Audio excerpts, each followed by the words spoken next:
అందరికీ నమస్కారం అండి. This is Harna, chartered accountant, 7/1 Arundelpet, Guntur. Friends, ముందుగానే చెప్తున్నాను, కొద్దిగా ఇది లాంగ్ వీడియో అయినా సరే తప్పకుండా అందరూ చివరి వరకు చూసి ఈ వీడియోని మీ వెల్ విషర్స్కి, ఫ్రెండ్స్కి అందరికీ కూడా షేర్ చేయండి. చాలా చాలా చాలా చాలా ఇంపార్టెంట్ వీడియో. దేని గురించి అంటే డిసెంబర్ 3, 2024న లోక్సభలో బ్యాంకింగ్ లాస్ అమెండ్మెంట్ బిల్ అనేది ఒకటి పాస్ అయింది. ఆగస్టు 2024లో ఈ బిల్లుని ప్రజెంట్ చేశారు.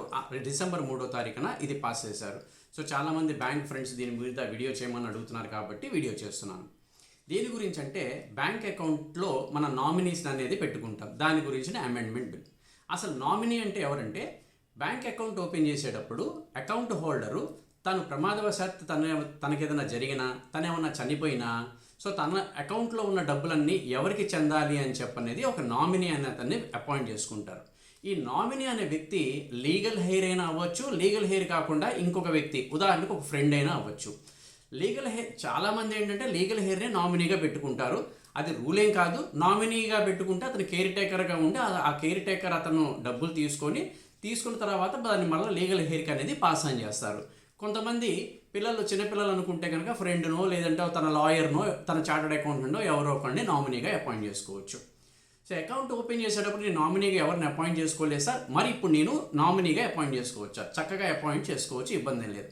చాలా బ్యాంక్స్ ఏంటంటే ఇవాళ మొబైల్ బ్యాంకింగ్లోనే మన నామినీని పెట్టుకునే అవకాశం కల్పిస్తున్నాయి. లేదా నెట్ బ్యాంకింగ్ ఉంటే నెట్ బ్యాంకింగ్లోనే మన నామినీని ఫిక్స్ చేసుకునే అవకాశాన్ని కల్పిస్తున్నాయి. సార్ ఆల్రెడీ నేను నామినీగా ఏ అనే వ్యక్తిని పెట్టానండి, ఇప్పుడు దీన్ని బి మార్చుకోవచ్చా? చక్కగా మార్చుకోవచ్చు. నేను వైఫ్ని పెట్టానండి నామినీని, ఇప్పుడు నేను కొడుకుకి నామినేషన్గా మార్చుకోవచ్చు, ఇబ్బంది లేదు. ఈ నామినేషన్కి సంబంధించి లోక్సభలో ఇప్పుడు అమెండ్మెంట్ అనేది చేశారు. ఎందుకు చేశారు ఈ అమెండ్మెంట్ అంటే, ఒక బ్యాంక్ అకౌంట్లో ఒక వ్యక్తి చనిపోయిన తర్వాత నామినేషన్ లేకపోయినా, లేదా నామినీకి ఆ ఇన్ఫర్మేషన్ కనుక తెలియకపోతే బ్యాంకు వాళ్ళు 10 years పాటు ఆ అకౌంట్లో అమౌంట్ అలాగే ఉంచి ఇనాపరేటివ్ ఆర్ అన్క్లెయిమ్డ్ అమౌంట్, అది సేవింగ్స్ అకౌంట్ అవ్వచ్చు, కరెంట్ అకౌంట్ అవ్వచ్చు, ఫిక్స్డ్ డిపాజిట్ అవ్వచ్చు, ఏదైనా అవ్వచ్చు, ఇనాపరేటివ్ అకౌంట్గా ట్రీట్ చేసి ఆర్ అన్క్లెయిమ్డ్ డిపాజిట్స్గా ట్రీట్ చేసి ఆ అమౌంట్ మొత్తాన్ని కూడా ఒక స్పెషల్ అకౌంట్, ఆర్బీఐలో స్పెషల్ స్కీమ్ ఒకటి రన్ చేస్తారు. దాన్ని ఏమంటారంటే depositor education and awareness fund అని చెప్పనంటారు. ఆ ఫండ్కి ట్రాన్స్ఫర్ చేస్తారు. ఆర్బీఐ లెక్కల ప్రకారంగా మార్చి 2023 నాటికే ఆ ఫండ్లో 62,225 కోట్లు ఉంది. మార్చి 2024కి ఆ అమౌంట్ 78,213 కోట్లు, అంటే సుమారు 26% అనేది పెరిగిపోయింది.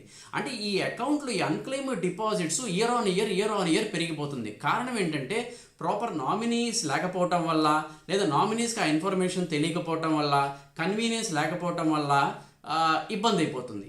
ఈ కన్వీనియన్స్ని ఓవర్కమ్ అవడం కోసం, కస్టమర్స్కి ఫ్లెక్సిబిలిటీ ఇవ్వడం కోసం అని చెప్పి ఇప్పుడు అమెండ్ ఏం చేశారంటే బ్యాంకింగ్ రెగ్యులేషన్ యాక్ట్లో సెక్షన్ 45(Z)(A) సబ్సెక్షన్ 1ని అమెండ్ చేసి, గతంలో ఎవరైనా సరే అకౌంట్ హోల్డరు ఒకళ్ళని మాత్రమే నామినీ కింద అపాయింట్ చేసుకోవచ్చు, ఇప్పుడు నలుగురిని నామినీ కింద అపాయింట్ చేసుకోవచ్చు అని చెప్పిన ఫ్లెక్సిబిలిటీని ఇచ్చారు. సో పైగా దీన్ని మరలా 2 రకాలు, ఈ నలుగురు అనేది సేవింగ్స్ అకౌంట్కైనా, కరెంట్ అకౌంట్కైనా, ఆర్ ఫిక్స్డ్ డిపాజిట్స్కైనా, ఆర్ లాకర్స్ ఏదైనా ఉంటే లాకర్స్కైనా సరే నలుగురు నామినీస్. గతంలో లాకర్స్కి 2 వరకు మనం అపాయింట్ చేసుకునే అవకాశం ఉండేది, ఇప్పుడు దాన్ని కూడా నలుగురు చేశారు. అంటే ఇప్పుడు బ్యాంక్లో ఏ ఫెసిలిటీకైనా సరే మనం నలుగురు నామినీస్ అపాయింట్ చేసుకోవచ్చు. మరలా ఇక్కడ ఈ నామినీస్ని 2 రకాల నామినేషన్స్గా దాన్ని కేటగరైజ్ చేశారు. సక్సెసివ్ నామినేషన్ అని, సైమల్టేనియస్ నామినేషన్ అని 2 రకాలుగా డివైడ్ చేశారు. సక్సెసివ్ నామినేషన్ అంటే ఏమిటంటే, సో ఒక అకౌంట్ హోల్డరు తన వైఫ్ని ఫస్ట్ నామినీగా, తర్వాత వాళ్ళ కొడుకుని, తర్వాత వాళ్ళ కూతుర్ని నామినీగా పెట్టారనుకుందాం. ముగ్గురినే పెట్టారనుకుందాం, నలుగురిని కాకుండా. సో తను చనిపోతే గనక సో ఫండ్ ఎవరికి వస్తుందంటే ఆటోమేటిక్గా సక్సెసివ్ నామినేషన్గా వైఫ్ని పెట్టారు కాబట్టి ఫస్ట్గా వైఫ్కి వస్తుంది. ఇన్ కేస్ తను చనిపోయే టైంకి వైఫ్ లేదు అంటే వైఫ్ ముందే చనిపోతే కనుక సెకండ్ నామినీగా కొడుకుని పెట్టారు కాబట్టి కొడుకుకి వస్తుంది. ఇన్ కేస్ వైఫ్ చనిపోయి కొడుకు చనిపోయి దురదృష్టవశాత్తు అప్పుడు కూతురికి, థర్డ్ నామినీ కూతురిని పెట్టారు కాబట్టి కూతురికి వస్తుంది.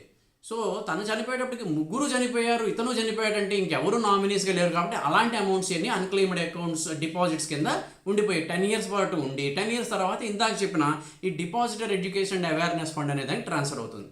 ఇది సక్సెసివ్ నామినేషన్ అంటే. ఇలా నలుగురిని పెట్టుకోవచ్చు నామినీస్గా. రెండో విధానమైన నామినేషన్ ఏంటంటే సైమల్టేనియస్ నామినేషన్.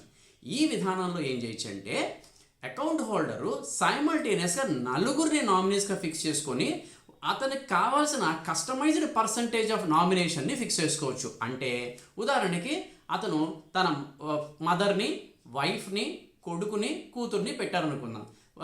మదర్కి ఏమో ఒక 25% అని, వైఫ్కి ఏమో 50% అని, అండ్ కొడుకుకేమో 15% అని, కూతురికి 10% అని చెప్పని అలా తనని స్పెసిఫిక్గా పర్సంటేజ్ అనేది ఫిక్స్ చేసుకోవచ్చు. ఈ పర్సంటేజ్ ఉదాహరణకి చెప్పా కానీ తనకి కస్టమైజ్డ్గా ఎవరికి ఎంత పర్సంటేజ్ కావాలని చెప్పనేది తనే ఫిక్స్ చేసుకొని పెట్టుకోవచ్చు. దీన్ని సైమల్టేనియస్. సో ఇలాంటి సందర్భాల్లో ఏమవుతుందంటే అకౌంట్ హోల్డర్ కనుక చనిపోతే ఆ నామినేషన్ ఫామ్లో ప్రిస్క్రైబ్ చేసిన పర్సంటేజెస్ ప్రకారంగా చనిపోయిన తర్వాత వాళ్ళకి బ్యాంకర్ రెమిట్ చేస్తారు. సార్ ఒకసారి ఫిక్స్ చేసుకున్న తర్వాత ఈ పర్సంటేజెస్ని మరలా మార్చుకోవచ్చా? ఎన్నిసార్లైనా మార్చుకోవచ్చు చనిపోయేంత వరకు. చనిపోయే నాటికి ఎంత పర్సంటేజెస్ అయితే ఉన్నాయో వాటిని పెట్టుకోవచ్చు. సార్ ఆల్రెడీ నాకు అకౌంట్స్ ఉన్నాయి, అప్పుడు నేను ఒకళ్ళనే పెట్టుకున్నాను, ఇప్పుడు నేను నామినీస్ని ఇద్దరిని కానీ లేదా ముగ్గురిని కానీ పెంచుకోవచ్చా? చక్కగా పెంచుకోవచ్చు అండి, ఇబ్బంది ఏం లేదు. ఇద్దరినైనా, ముగ్గురినైనా, నలుగురినైనా ఇప్పుడు మరలా మీరు బ్యాంక్కి వెళ్ళి మీరు మార్చుకునే అవకాశం అనేది ఉన్నది. ఇంతేకాదండి, ఇప్పుడు ఏం చేశారంటే అక్టోబర్లో ఈ మ్యూచువల్ ఫండ్స్కి డీమ్యాట్ అకౌంట్స్ కూడా గతంలో మ్యాక్సిమం 3 నామినీస్ వరకే పెట్టుకునే అవకాశం ఉంది. ఇప్పుడు దాన్ని కూడా 10 నామినీస్ అంటే 10 మెంబర్స్ని నామినీస్గా పెట్టుకునే మ్యూచువల్ ఫండ్స్ కానీ లేదా డీమ్యాట్ అకౌంట్స్ కానీ 10 మెంబర్స్ని నామినీ పెట్టుకునే అవకాశం ఉంది. సో ఇప్పటివరకు ఎవరైనా నామినీస్ని అసలుకి ఫిక్స్ చేసుకోకపోయినా ఒకళ్ళనే ఉంచి ఇంకా పెంచుకోవాలనుకున్నా కూడా పెంచుకోవచ్చు. ఇంకా ఇన్సూరెన్స్ పాలసీస్కి వస్తే దానికి లిమిట్ ఏం లేదు, అది ఇద్దరినైనా ముగ్గురినైనా ఎంత పర్సంటేజెస్ కావాలన్నా సరే వాళ్ళని పెట్టుకోవచ్చు. కాబట్టి బ్యాంక్ అకౌంట్స్కి మీద అది కరెంట్ అకౌంట్ అయినా, సేవింగ్ అకౌంట్ అయినా, ఫిక్స్డ్ డిపాజిట్ అయినా, రికరింగ్ డిపాజిట్ అయినా, లాకర్స్కి అయినా నామినీ పెట్టుకోవడం అనేది చాలా చాలా చాలా ఇంపార్టెంట్ అండి. ఎవరైనా మీ బ్యాంక్ అకౌంట్స్కి ఇంకా నామినీస్ లేకపోయినా, లేదు అయ్యో ఒకళ్ళని నామినీ పెట్టుకున్నాను, నా ఇద్దరు పిల్లల్ని, వైఫ్ని కూడా ఇంక్లూడ్ చేస్తే బాగుంటుంది అనుకుంటే కనుక వెంటనే మీరు బ్యాంకుకి వెళ్ళి సో దీని ప్రకారంగా మీరు అందరినీ నామినీస్, అది సక్సెసివ్ నామినేషన్, సైమల్టేనియస్ నామినేషన్ అనేది మీరు దాని ప్రకారంగా ఫిక్స్ చేసుకోండి. అండ్ అనవసరంగా మీ ఫండ్స్ ఇంత కష్టపడి దాచుకున్న ఫండ్స్ని వృధాగా పోగొట్టుకోవద్దు. అండ్ ఈ నామినేషన్ పెట్టుకున్న విషయాన్ని ఖచ్చితంగా మీ ఫ్యామిలీ మెంబర్స్ కూడా తెలియజేయండి. సో ఇంత పెట్టుకుని ఫ్యామిలీ మెంబర్స్కి పలానా బ్యాంక్ అకౌంట్లో లాకర్ ఉంది, లాకర్లో మన ప్రాపర్టీస్ ఉన్నాయని చెప్పకపోయినా, పలానా బ్యాంక్ అకౌంట్లో అకౌంట్ ఉందని తెలియకపోయినా సో ఆ ఫండ్స్ అన్నీ వృధాగా అయిపోతాయి. సో మరిన్ని విషయాల కోసము stay tune to our channel. ఈ అతి ముఖ్యమైన ఇన్ఫర్మేషన్ని మీ ఫ్రెండ్స్కి, ఫ్యామిలీ మెంబర్స్కి, వెల్ విషర్స్కి అందరికీ షేర్ చేసి వాళ్ళని కూడా మిగిలిన ఫ్రెండ్స్కి షేర్ చేసి మా ఛానల్ని సబ్స్క్రైబ్ చేసి సపోర్ట్ చేస్తారని చెప్పని కోరుకుంటున్నాను. ఇంకా ఏమైనా ఈ నామినేషన్స్ గురించి మీకు ఏమైనా డౌట్స్ ఏదైనా ఉంటే కనుక కామెంట్ బాక్స్లో తెలియజేయండి.